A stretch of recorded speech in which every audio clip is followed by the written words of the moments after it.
This is the Scorecard, where you score the latest sports news and in-depth views. I'm Anton Roxas. On the Scorecard tonight,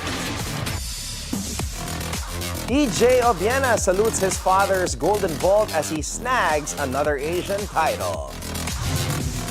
Letran sweeps Arellano to set up finals rematch versus Benilde. While Arellano stuns Mapua to force a Final Four decider. Djokovic hits 100-win milestone at French Open. Sinner shines. Boisson and Bublik deliver shockers.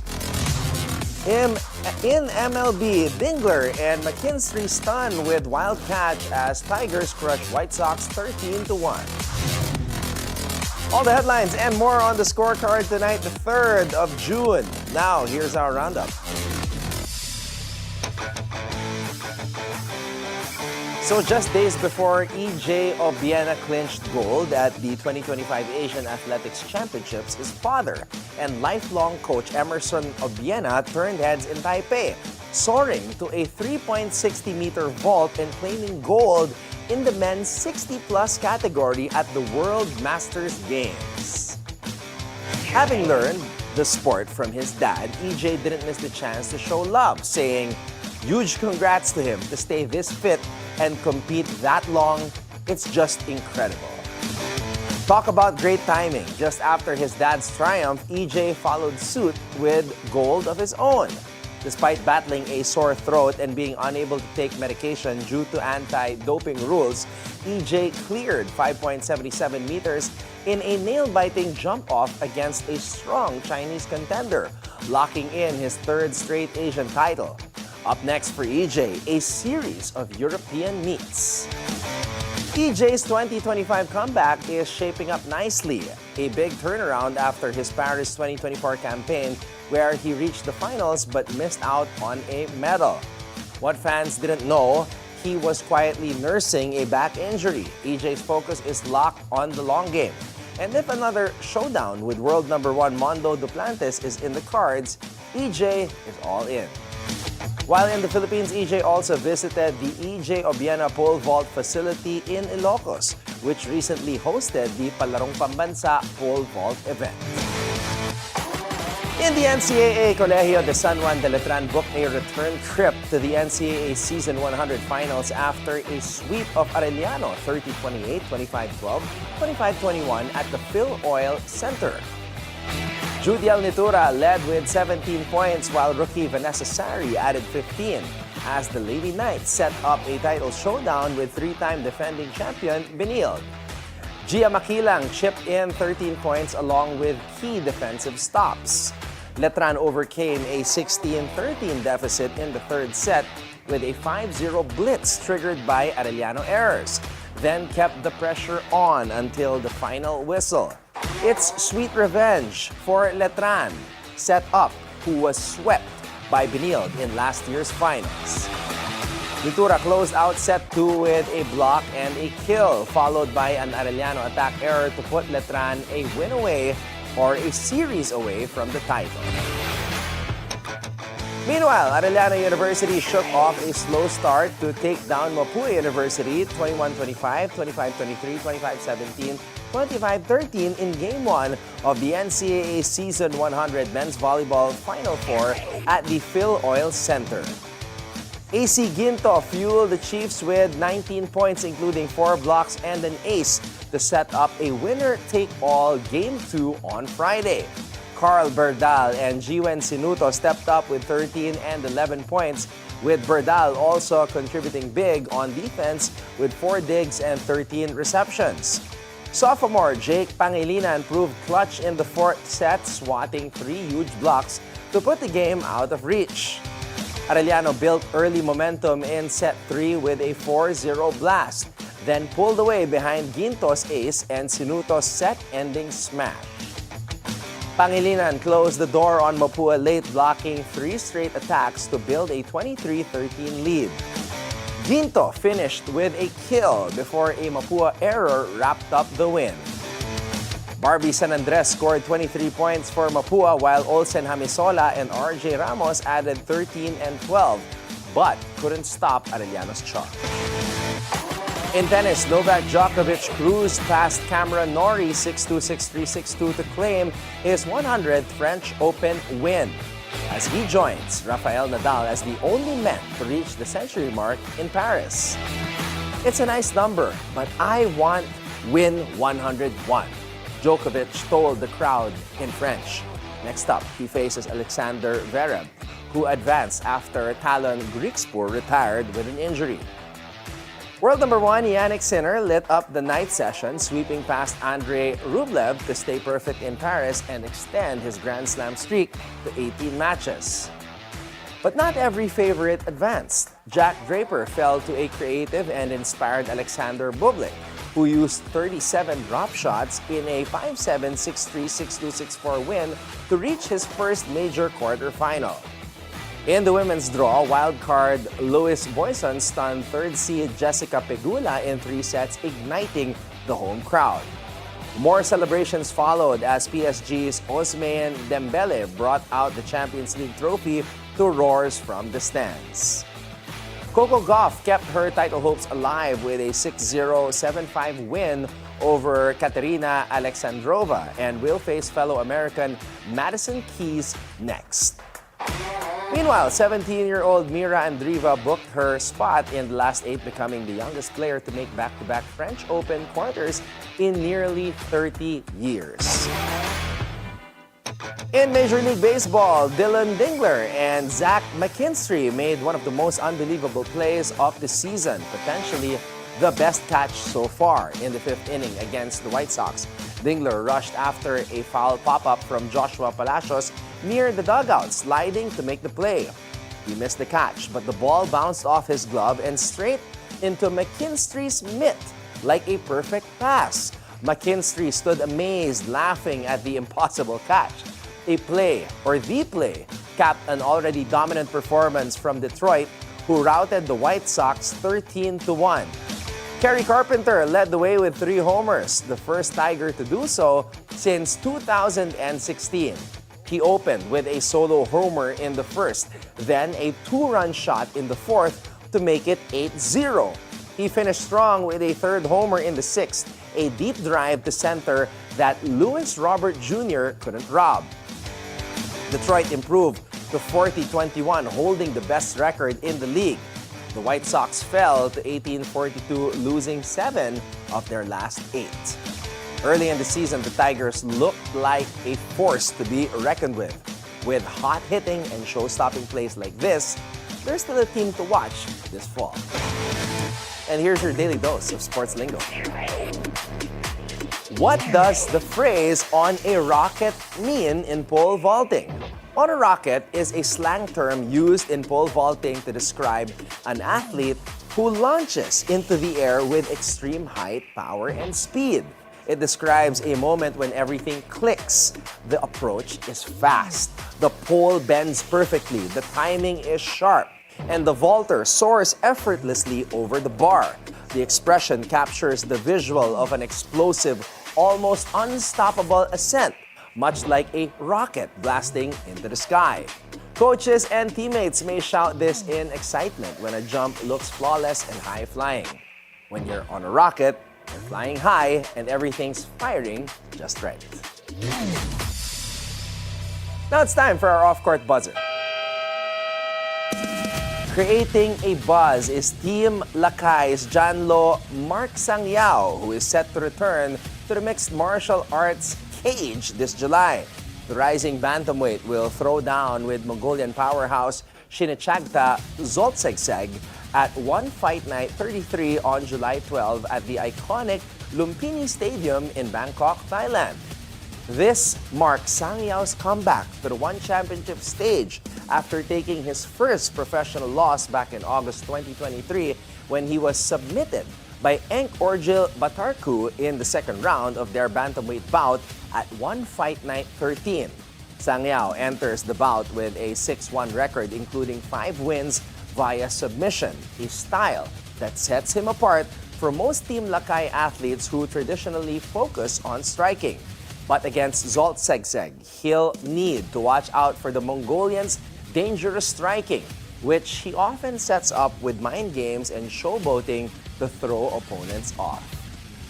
A victory here would put Sang Yao back on track in the stacked bantamweight division as he and teammate Carlo Buminaang aim to climb the ranks in a division currently ruled by world champion Fabricio Andrade. And that's our roundup for tonight, the 3rd of June. Up when we return right here on The Scorecard.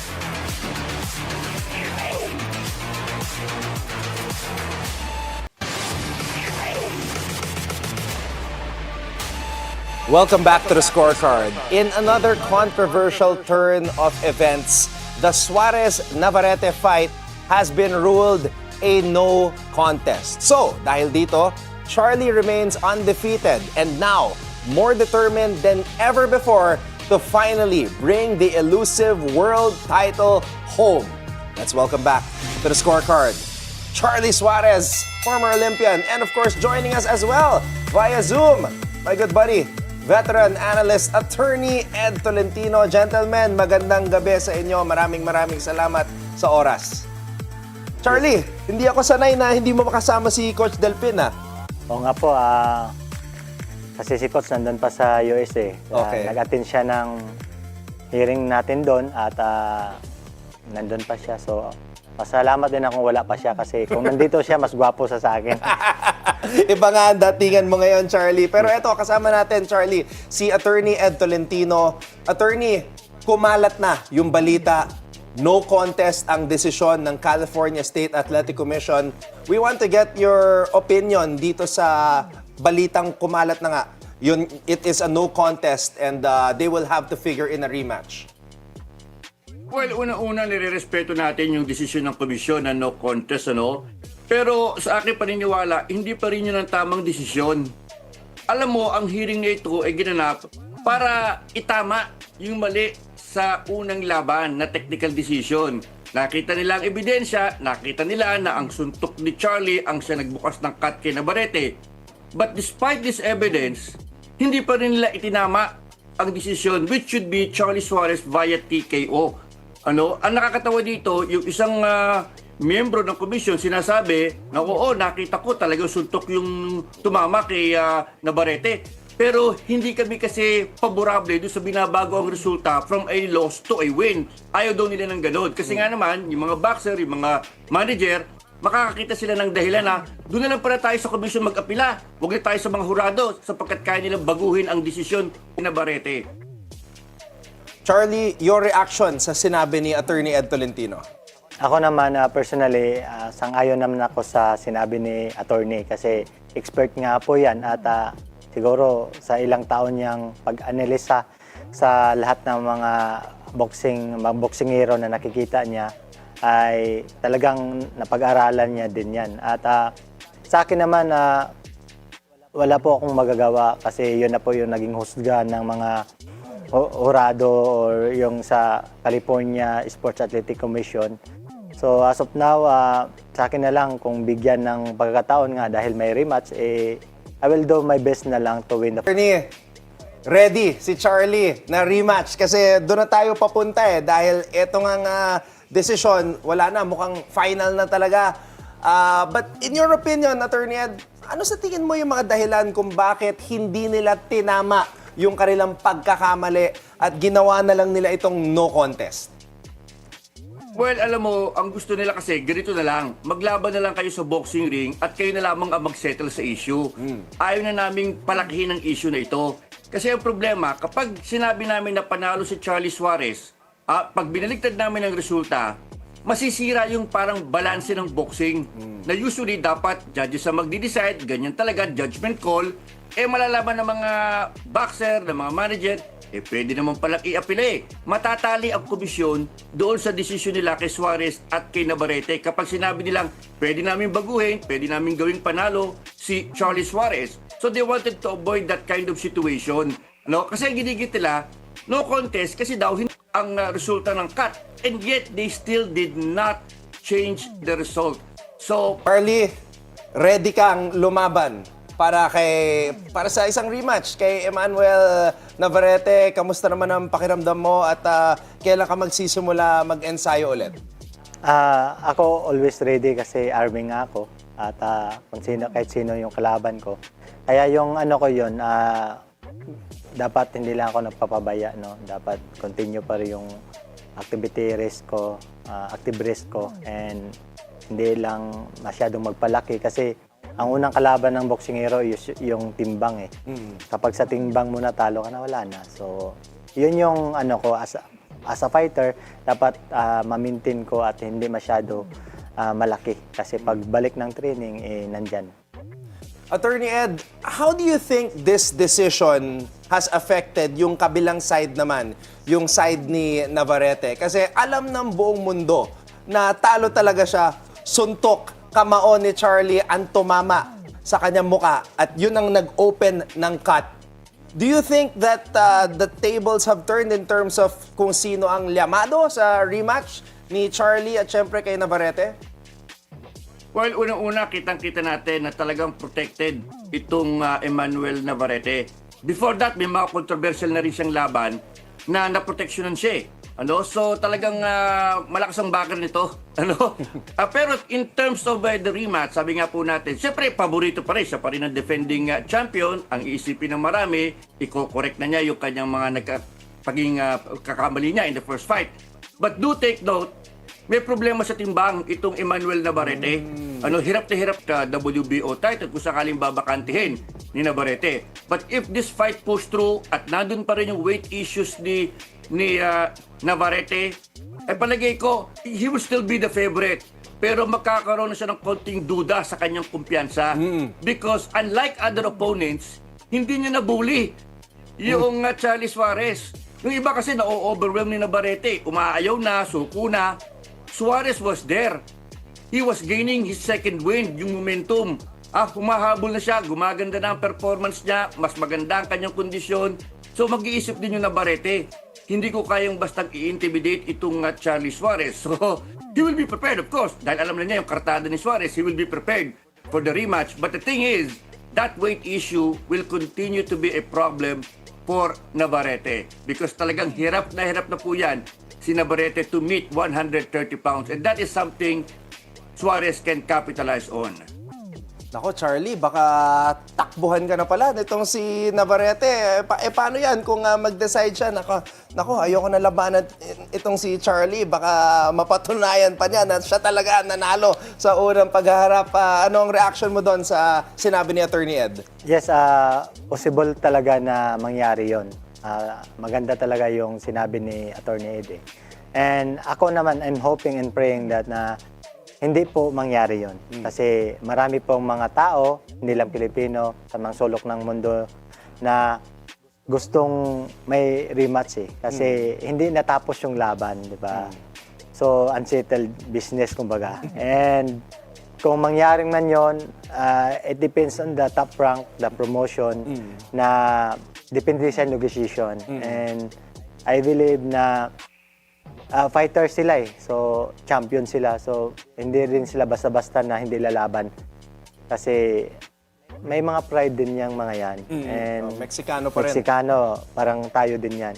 So, kung mangyari man yon, kahit sino yung ilaban sa akin, kasi nandito na ako sa time na yan eh. Nandito na ako sa moment na World Championship. Yes. Kahit sino pa yan, ang sa akin, as a fighter, lalaban ako. And hindi ako papayag na hindi ako maging champion.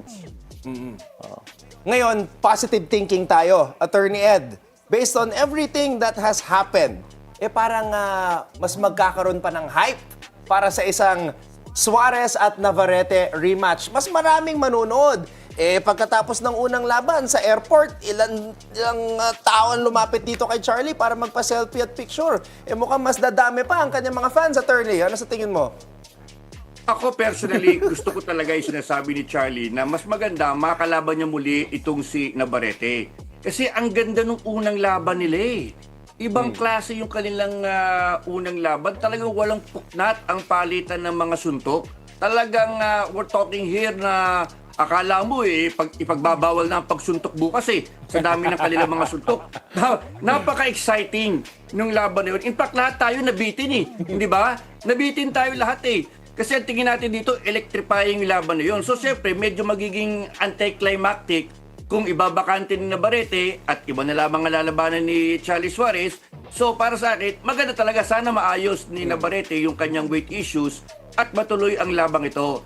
At para sa akin, sabi ko nga, bagamat hindi nakuha ni Charlie Suarez yung kanyang desisyon na hinihingi sa California Boxing Commission, siya na mismo ang maging ultimate judge. Siya na ang magbago ng resulta gamit ang kanyang kamao. Mas maganda yon. Mas maganda yon. That is the sweetest revenge na ito gawa ng iyong kamao. Hindi na iniwan sa mga miyembro ng komisyon. Ikaw na mismo ang nagbago ng resulta. Mas gusto natin yon. Sana matuloy. Sapagkat nakakita niyo naman, tuloy. Sana lang matuloy. Sapagkat siyempre, gusto mo rin yung Navarrete kasi siyang the best junior lightweight champion ngayon At kung gusto mo maging world champion, di ba mas maganda ang feeling kapag tinalo mo ang boxer na considered the best in your division. Ayun. So there you go. Expert analysis from attorney Ed Tolentino. You can hear more of his analysis sa kanyang YouTube channel na Boxer Shorts na mahanap nyo. Yun nga, sa YouTube. Bago tayo magtapos, Charlie, anong mensahe mo sa lahat ng mga nag-abang ng desisyon at mga sumusuporta sa'yo? Sa lahat ng mga Pilipino, sa lahat ng mga supporters na nagdarasal sa akin, kahit hindi Pilipino, halos buong mga tao sa iba-ibang sulok ng mundo, ay nagpapasalamat po ako sa kanila dahil yung support nila even na hindi tayo naging champion ay nandun pa rin yung simpatiya nila sa atin. Sa akin naman, kung bibigyan tayo ng pagkakataon na makalaban ulit si Emmanuel Navarrete, ay dumaitas na manalo sa laban at maibigay yung magandang laban at mag-enjoy yung mga manonood kasi that is part of yung yung sports yan So mga nanonood, ibigay ko po yung best na makakaya ko at siyempre sa mga na-disappoint kasi natalo, lahat naman po ay natatalo, may mananalo. But hindi lang po tayo mag-stay doon kasi may bukas pa naman po. May bukas pa. Attorney Ed, baka meron ka pang isisingit na final punchline dyan. Well, una-una, wag ma-dishearten si Charlie. Hindi pa po tapos ang laban para kay Charlie Suarez. Tuloy lamang ang training. At sabi ko nga, wag mawawala yung kanyang focus. Temporary setback lamang ang nangyaring ito. At everything happens for a reason. Yun ang aking paniniwala dyan. So lahat ito ay may purpose, Maaaring mas pinagtitibay ang loob ni Charlie sa nangyari ito. So I think he will be stronger from this experience. At yan ay magta-translate. Makikita natin kapag naglaban muli sila ni Navarrete. Sabi nga po natin, hindi pa tapos ang istorya ni Charlie Suarez. Ayan, abangan natin ang susunod na kabanata. Attorney Ed Tolentino with us here on the Scorecard. Charlie Suarez, maraming salamat. At pagdasal natin yan, yung rematch mo kay Navarrete. Thank you so much. Susunod, two teams with something to prove. The Fever are looking to snap a skid without their star. And the Mystics, they're trying to avoid back-to-back blowouts. Who blinks first in this Eastern Conference standoff? Yan ang ating malalaman. So you can keep your eyes on the prize.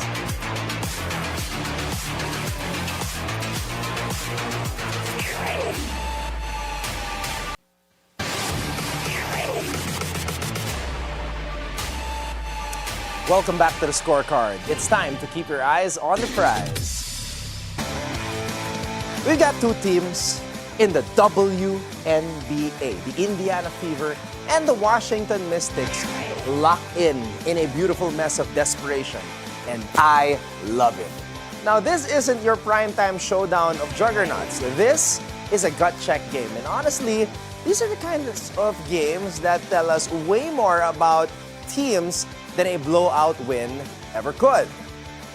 So, the Indiana Fever, 2 wins, 2 losses, 3 straight L's. Caitlin Clark still sidelined with that quad strain. Now, on the other side, the Washington Mystics, 3-4 on the year, just got lit up by the Liberty. They've got their own injury woes.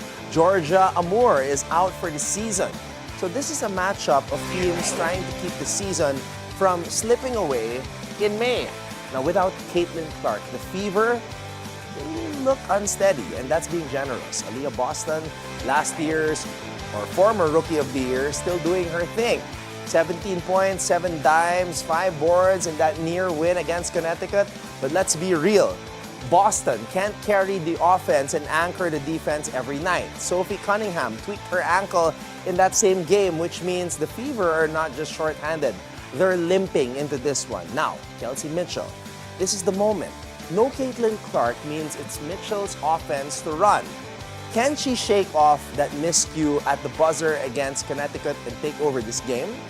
We'll see, because Indiana's going to need someone to hit big shots late, and it's her show right now. Washington, man, that 85-63 beatdown by New York wasn't just a loss, it was a clinic in frustration. They went cold in the third quarter. 6 minutes without a field goal, and then followed it up with another 4-minute scoring drought in the fourth. And when you shoot 28% from the field, that's not cold, that's Arctic. But there is a bright spot. Brittany Sykes dropped 20. She's the engine right now. She's the spark plug. Sonia Citron and Kiki Iriafen are getting quality minutes, and they're getting better fast. And defensively, look, they've got some grit. If they can just get shots to fall, they could quietly steal this game in Indiana. The X factor for Indiana, Lexi Hull. She's not just hustling. She hit a massive 3 in that fourth quarter rally last game. If she brings that same energy and hits timely shots, the Fever might just claw their way out of this funk. X factor for Washington, spacing. Their shooters are there. The looks are there, but the rhythm still MIA. Now, if they find it tomorrow, Indiana's going to have to keep pace without their star rookie. So yeah, it's not Liberty versus Aces, but it's gritty, it's unpredictable. It's two teams looking in the mirror, wondering who they really are this season. And we might get a game that comes down to one possession again. So stay ahead of the game as the battle for the playoffs heats up with high-stakes games.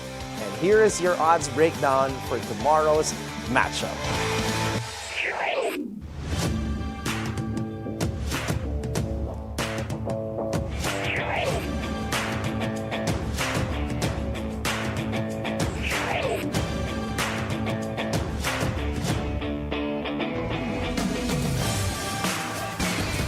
That wraps up tonight's preview, so you can keep your eyes on the prize. Before we go, think on this.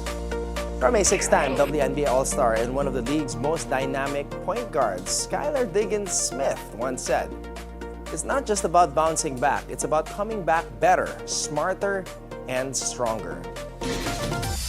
And with that, thank you for joining us tonight. We'll see you tomorrow on The Scorecard, where sports is our business and business is our sport, on the Bilyonaryo News Channel. This has been Anton Roxas. Have a blessed evening, everybody. Good night.